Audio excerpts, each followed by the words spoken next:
Gudalur 9 miles എന്ന സ്ഥലത്ത് നല്ല മതസൗഹാർദ്ദമായി കഴിയുന്ന ഒരു ഏരിയയാണിത്.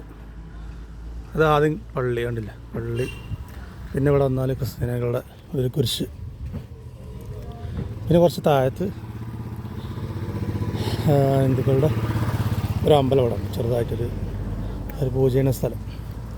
മൂന്നും ഒരു ഏരിയയിലാണ്.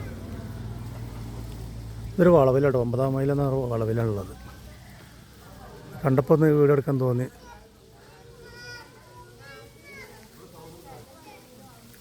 അപ്പോൾ ഗൂഡല്ലൂർ 9th മൈലുള്ളൊരു സ്ഥലമാണത്. ഇവിടുത്തെ ഒരു മനസ്സിനൊരു ആശ്വാസമായ ഒരു രംഗമാണത് ഈ ഒരു സ്ഥലം.